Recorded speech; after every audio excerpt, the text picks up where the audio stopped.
Hi అండి, నేను actor Suman. మన గుంతకల్ న్యూస్ ఛానల్కి లైక్ చేయండి, షేర్ చేయండి, సబ్స్క్రైబ్ చేయండి. మన గుంతకల్లు న్యూస్కి స్వాగతం.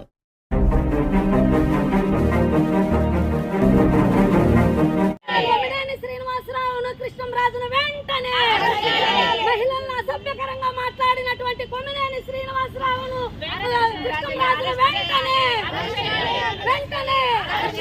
కొమ్మినేని శ్రీనివాసరావును కృష్ణంరాజును వెంటనే వేశ్యలుగా చిత్రీకరించినటువంటి కొమ్మినేని శ్రీనివాసరాజును కృష్ణంరాజును వెంటనే ఇద్దరు క్షమాపణ శ్రీనివాసరావు కృష్ణంరాజు వెంటనే క్షమాపణ శ్రీనివాసరావు కృష్ణంరాజు వెంటనే క్షమాపణ. సార్ నమస్కారం సార్, నా పేరు విద్యారాణి, గుంతకల్ నియోజకవర్గం 33వ వార్డు కౌన్సిలర్ సార్ నేను. సార్ ఈరోజు మేము గుంతకల్లు తెలుగుదేశం పార్టీ మహిళలందరూ కూడా వెళ్ళి 1వ పట్టణ పోలీస్ స్టేషన్ నందు ఒక ఫిర్యాదు చేసి రావడం జరిగినది సార్. అది ఎందు విషయం అయితే, గత రోజు 7వ తారీఖున కొమ్మినేని శ్రీనివాసులు అనే అతను ఒక సీనియర్ జర్నలిస్టు ఈరోజు ఒక మహిళల పట్ల ఎంత అసభ్యంగా మాట్లాడంటే సార్, అది చాలా దారుణం సార్. మహిళలుగా ఈరోజు మేము చెప్తున్నాం, మేము ఆ జర్నలిస్ట్కి హెచ్చరిక చేస్తున్నాం సార్. ఖబర్దార్ జాగ్రత్త అని చెప్తున్నాం. ఎట్లా మాట్లాడతారు సార్? ఒక మహిళల్నిగా గుర్తించినోడు అసలు సీనియర్ జర్నలిస్ట్ ఎట్లా అవుతారు సార్?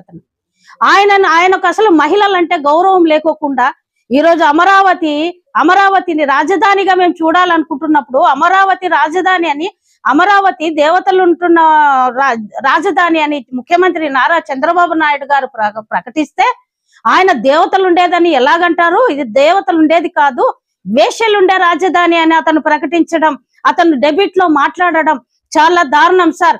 ఈ విషయాన్ని మేము తీవ్రంగా ఖండిస్తున్నాం. నేనే కాదు, రాష్ట్ర మహిళా లోక ప్రతి ఒక్కరు కూడా దీన్ని ఖండిస్తున్నాం. ఈ విధంగా అతను ఒక ఆడోళ్ళు, వాళ్ళ ఇంట్లో కూడా వాళ్ళ ఆడవాళ్ళు ఉంటారు, అమ్మలు ఉంటారు, అక్కలు ఉంటారు, చెల్లెళ్ళు ఉంటారు.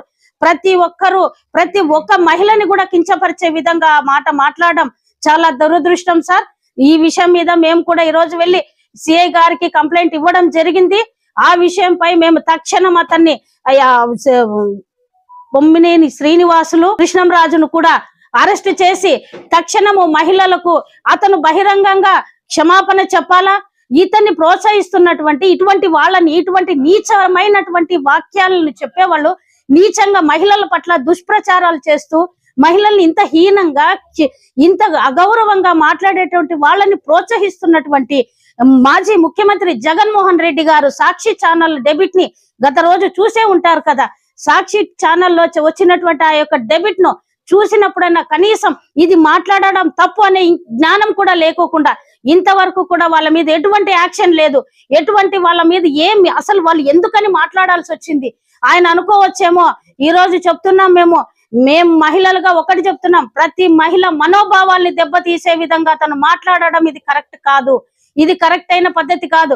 చట్టం ఏమైతే ఉందో చట్ట ప్రకారం మహిళల్ని అవమానపరచడం అయితేనేమి, మహిళల్ని కించపరిచే విధంగా మాట్లాడాడంటే నందుకు ఈ రోజు ప్రజాగ్రహం నీపై ఉంది అని అడిగిన ప్రశ్నకు అతను సమాధానం చెప్తున్నాడు సార్. ఏమని?